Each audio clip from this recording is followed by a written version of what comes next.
This is Trend Following Radio, where great thinking comes alive. Nobel Prize winners, legendary traders, best-selling authors, and the pros that know what drive us irrational human beings. I am your host, MICHAEL COVEL. Not filtered, raw, honest. That's my passion.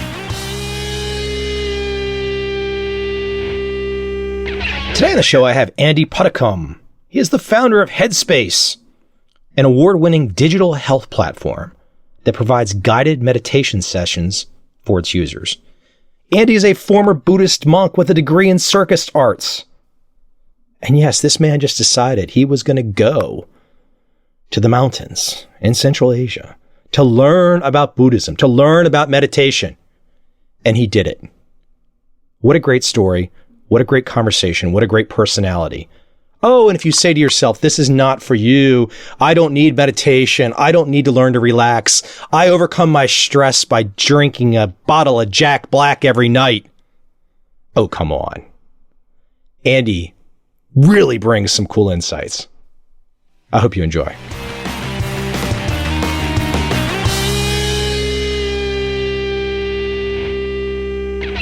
I just want to know, and I'm gonna say this, but maybe you'll correct me, but how does an average guy, I mean, you know, obviously you're a smart guy and everything, but how does an average guy make his way to a full ordination at one of the thousands of the Tibetan monasteries? I mean, you know, this is like the story that everyone reads about and says, I'd like to go do that. That sounds really cool in National Geographic. You did it. You did it. Yeah, it sounds like a romantic story, doesn't it? I was at university at the time. I was in the UK. I was studying for a sports science degree. And I had, I dabbled a little bit in meditation. So I started learning as young as 10 or 11. Took lessons with my mum when I was quite young. And I've done a bit through my teens. And things had just got kind of progressively kind of hectic in my mind as I got into my kind of late teens, as they do. And I was just really struggling with kind of just coping with that kind of endless loop of thinking that was going on, and some difficult stuff had happened in my teens as well. And it just got to a point where kind of my university studies weren't really kind of giving me what I was after. And I remember going to the doctor and saying to him kind of just how I was feeling, and he was like, well, maybe Prozac will give you what you're after. And I was thinking, actually, no, it's probably not the answer, So I was going out with a girl at the time, and she was kind of very much into Buddhism, and she was telling me about kind of these people that headed off to the Himalayas to become monks and nuns, and I thought, that's a brilliant idea. I'm going to do it. And I did. How old were you? I was 22 at the time. Of course, you didn't know anybody there. So I knew nobody there at all, no. And this is like planes, trains, and automobiles. I mean, this is not just like it's not like a direct flight from London to New York or something. This is a little bit of a journey. It really was. I went into university that afternoon, and I quit college, and I took 3 months working as just waiting tables to save up enough money. I flew to India, flew to Delhi, and I took I think it was about a 24-hour bus ride up north. Up into the sort of the foothills of the Himalayas. The Dalai Lama kind of lives up there, and I figured, hey, if he lives there, if it's good enough for him, then it's a good place to start. And that's where I kind of started my journey.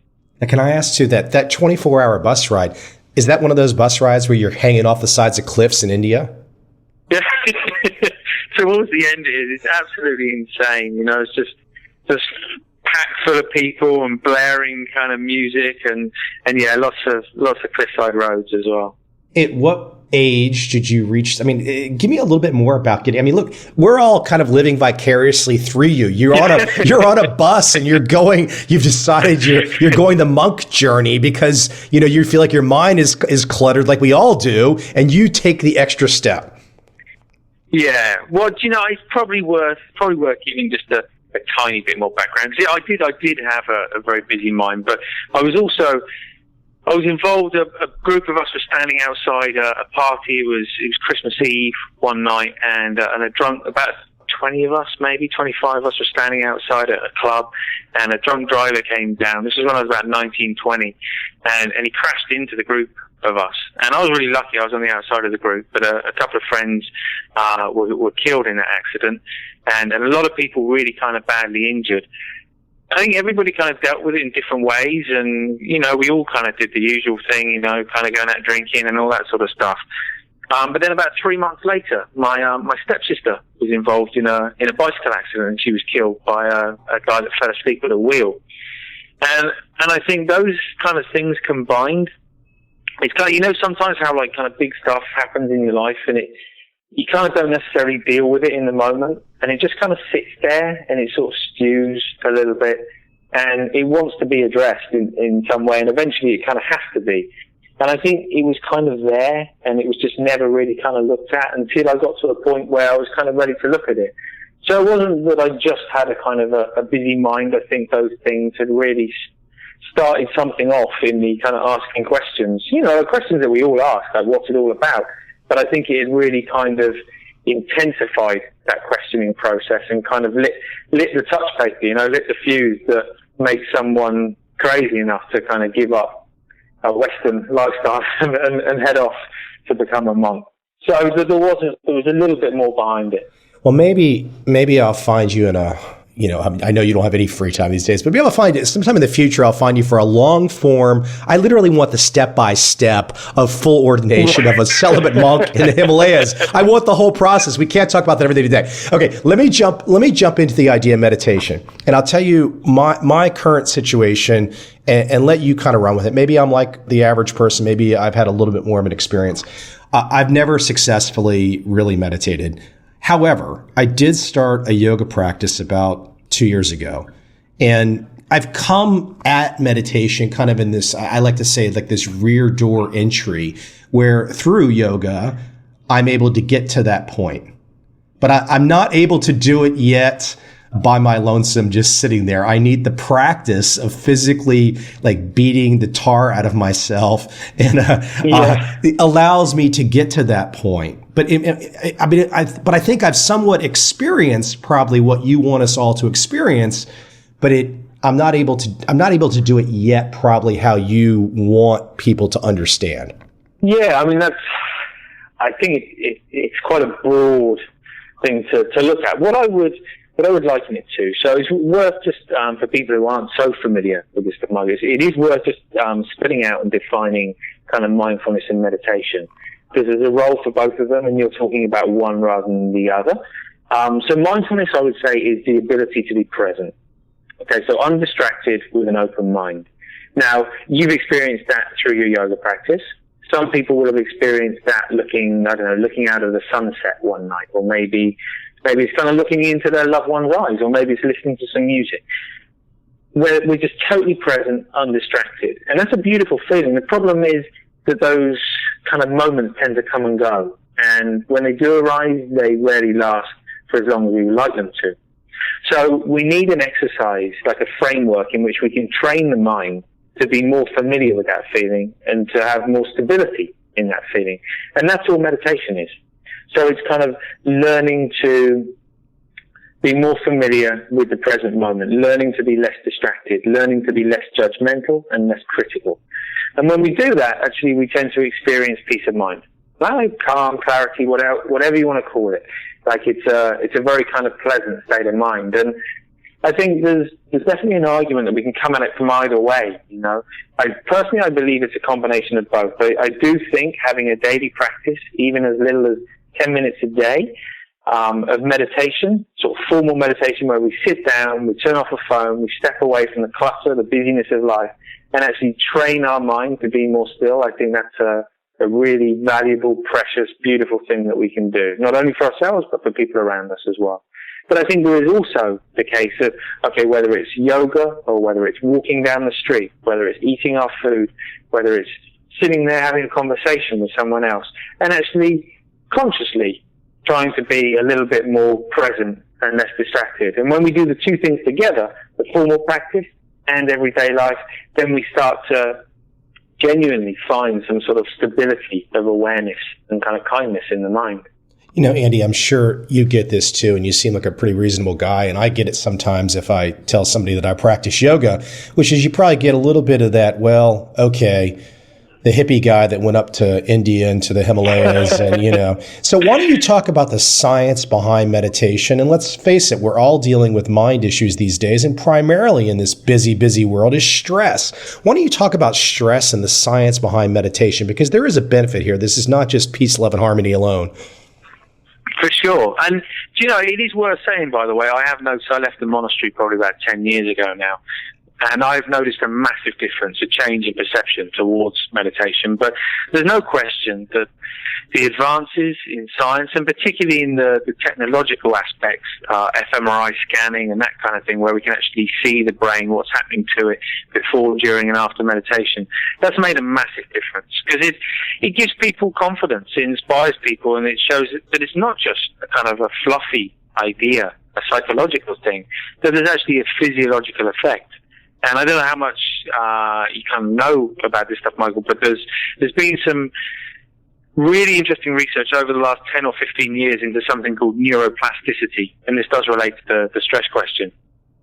So the brain, it was always assumed that it was kind of solid. Once we got to a certain point and it had matured, and it only could then decline as we get older. But what they found was that with people who meditated on a regular basis, that there was actually, the brain was quite plastic, and that we could train it in the same way as when we go to the gym and we train the muscle and it gets thicker and stronger. Every time we sit and meditate, it actually trains the cortex in the brain, and that cortex gets thicker and stronger. It receives a greater supply and flow of blood, so the cell regeneration is quicker, and as a result, that part of the brain becomes more active. So the cortex associated with feelings of happiness and well-being, that becomes more active. So we experience more of those qualities of mind. And as a direct result, we experience less stress. But not only that, the brain becomes less reactive. So we find a kind of a place in our mind where we're no longer kind of reacting to things from a sort of a knee-jerk reaction. Instead, we're actually able to maintain this perspective where we sort of step back, we see things a little bit more clearly, and instead we respond to them in the way that we would like to, and hopefully the way in which the people around us would like us to as well, rather than just kind of that, as I say, that knee-jerk reaction. So there's about somewhere between 3,000 and 5,000 papers, peer-reviewed papers, now published on the benefits of meditation and mindfulness, and many of those have looked at stress. Stress is such a kind of a catch-all. It could be depression, anger, anxiety, but pretty much all of those papers show that when people practice meditation or mindfulness on a regular basis, it reduces our stress levels, it reduces cortisol levels, it reduces our diastolic blood pressure, but more importantly, it changes the way we feel. So it's not just a physiological response, it is also psychological, and we get to experience that in a very real way. Andy, as a teacher, have you found effective ways for those people out there that are not completely closed-minded to the idea of meditation, but perhaps they're just skeptical? Or do you find that people that are too skeptical, you've really got to kind of you've got to have the door halfway open and want to come this direction? Or have you found in your teaching that you can get people to see something? Sometimes even the hardest skeptics, can you cause them to pause and say, well, hold on, Andy's onto something here? So no, it's really interesting. If you'd have asked me sort of maybe 10 years ago, I would probably said, actually, yeah, I think there are some people who just aren't ready to listen. My experience has been, and I can only speak from my own experience, over the last kind of 5 years or so of doing Headspace, of running Headspace, I've really not met anyone who hasn't been at least willing to give it a go. And I think that's the really interesting thing. As myself and co-founder Rich Pearson, as we put Headspace together, we tried to make it a really kind of accessible and friendly vehicle. And we've looked at what are the key kind of hooks, if you like, that are going to get people excited and engaged in this. And for some people, it's a science. So they need to see figures. They need to see numbers. And that's what will get them involved. Even the most hardened cynic, not very often. For other people, it's about creativity. So we put a lot of work into our illustration, our animation, the way the app kind of looks and feels and behaves. And that's a really big thing for people. For others, it's about press coverage. And we're very fortunate that a lot of fantastic press whether it's print press or radio or TV, both in the UK and in the US. And so for some people, that's another endorsement. For others, it's about kind of bigger, more trusted brands saying that we're okay. So immediately we developed a relationship with Virgin Atlantic so that we were on every single plane. We developed a relationship with Westin Hotels so that we're in every hotel room. And what those things do, they kind of act as, I guess I would say, as a hook almost, so that when people see that, they're like, oh, okay, well, I trust Virgin, so by association I trust Headspace, and I'm willing to give this a go, even if it was something I've never even thought of doing before. So we've just tried to find kind of really skillful ways of reaching out to people and making it kind of more accessible, if you like. And increasingly, that's who we kind of work with. So we now work with businesses, we work with universities, we work with hospitals and healthcare, we work with professional athletes and sports teams. And actually, once you start to see kind of, wow, mindfulness actually can be applied to any area at all in life and benefit us, it's kind of hard. When you see the science, it's kind of hard to turn that down and not be willing to give that a go, because I don't know anyone who wouldn't like a little bit more calm or clarity or peace of mind or focus in their life.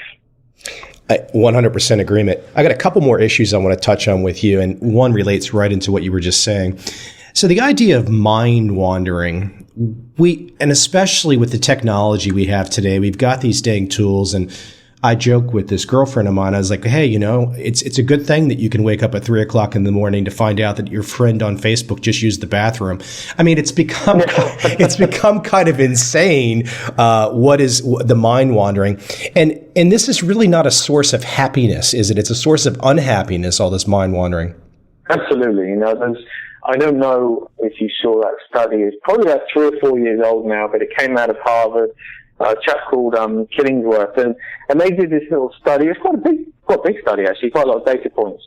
And they were looking at sort of mind wandering and unhappiness, and they found that on average our mind's wandering something close to 47% of the time. So almost half of our life is spent lost in thought. And the more interesting thing for me, because I don't think that's actually that surprising, but is that the mind wandering seems to lead to a state of unhappiness. So when we simply allow our mind to wander and kind of do whatever it wants to do, it seems to kind of almost tie itself in knots and repeat habitual patterns of thinking and emotion that aren't terribly helpful. Whereas if we practice meditation or mindfulness and we're able to kind of step out of that loop, then we essentially free ourselves from those old kind of habits.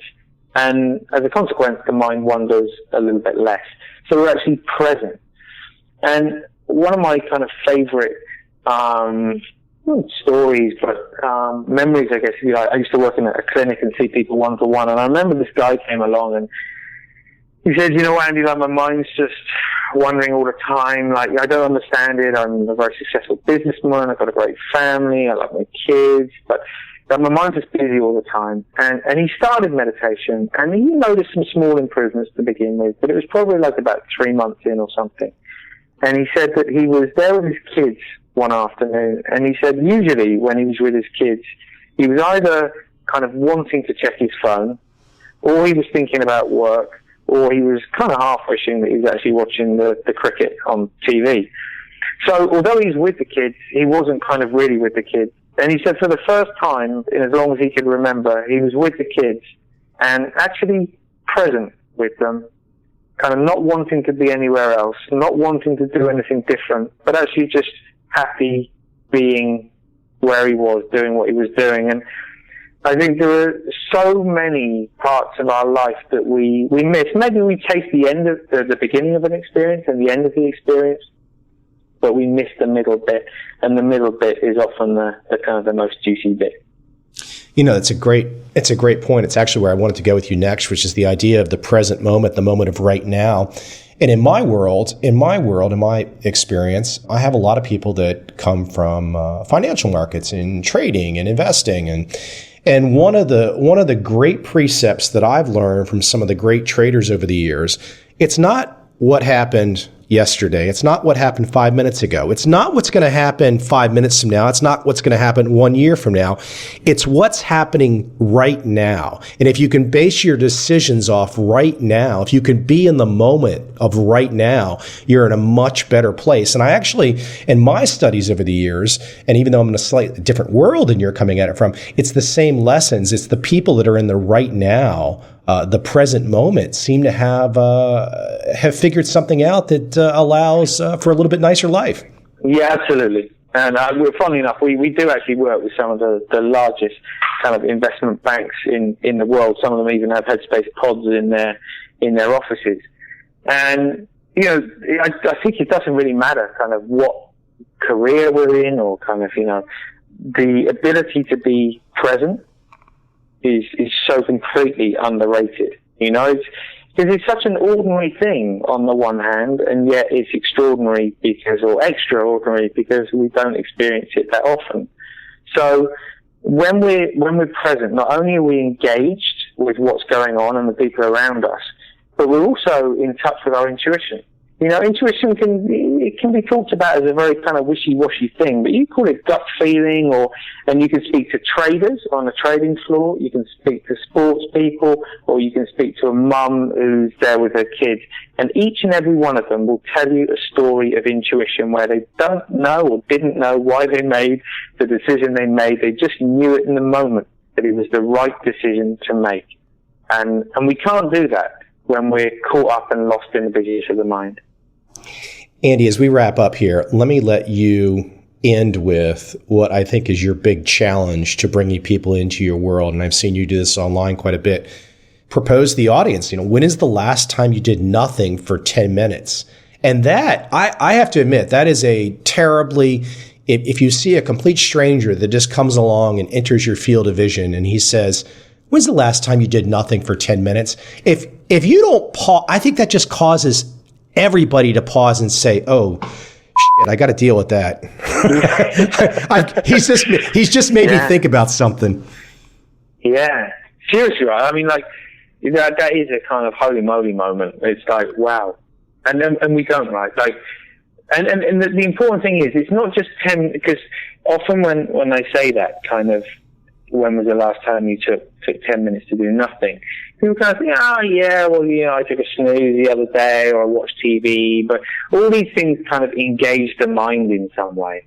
So when I say kind of doing nothing, I really do mean doing nothing, not watching TV, not sending emails, not surfing on the internet, not having a conversation, not listening to music, not doing anything at all other than allowing the mind to rest. And for most people, that's it's not only kind of a shock that, wow, I don't do that, but it's also a kind of quite a challenging thing to even consider doing.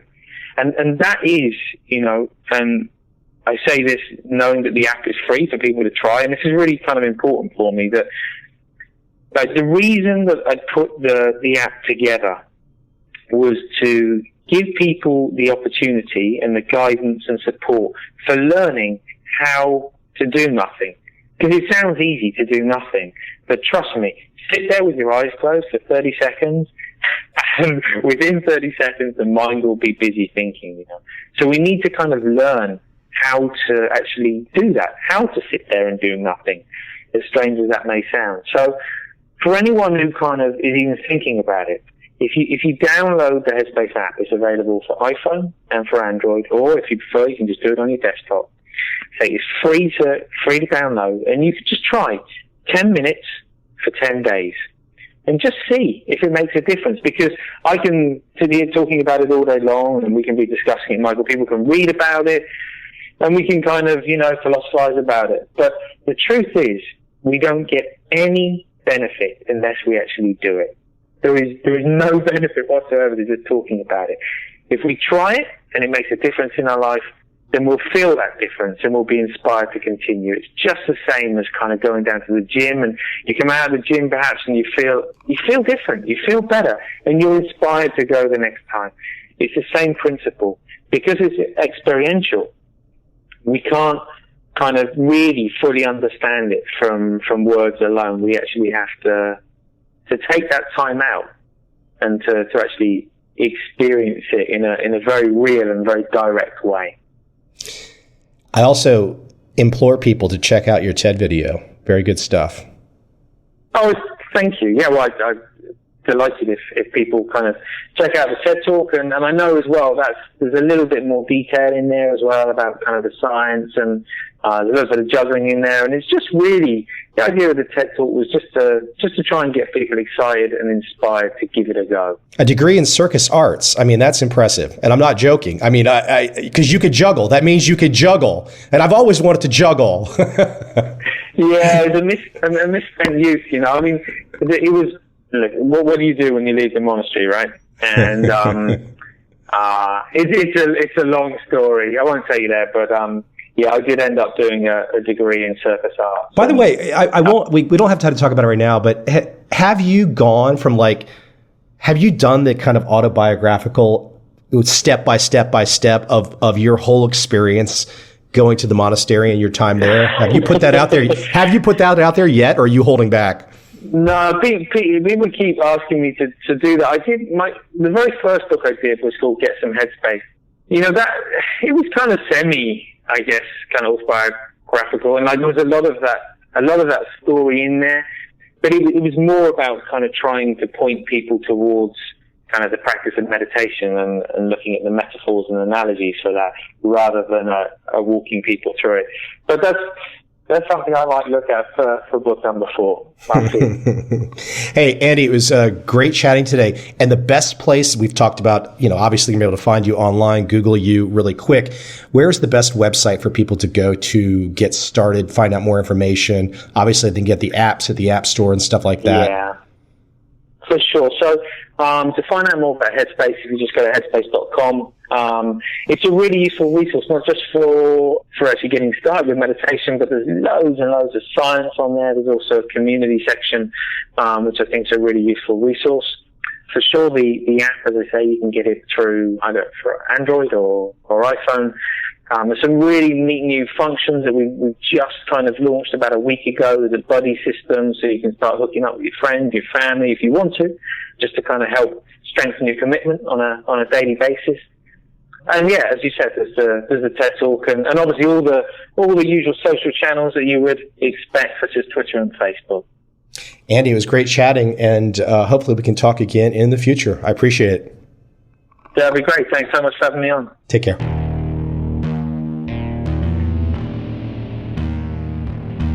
I see a time when those awake will understand how to make money in up, down, and surprise markets.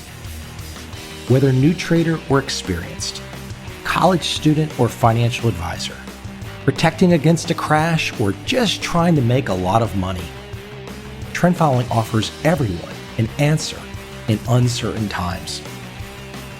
To get started immediately, send me an email, michael@covel.com. I will send you the right trend following steps to take along with my free video. But if you want to buy and hold, trust the government and trust Wall Street, this is absolutely not for you.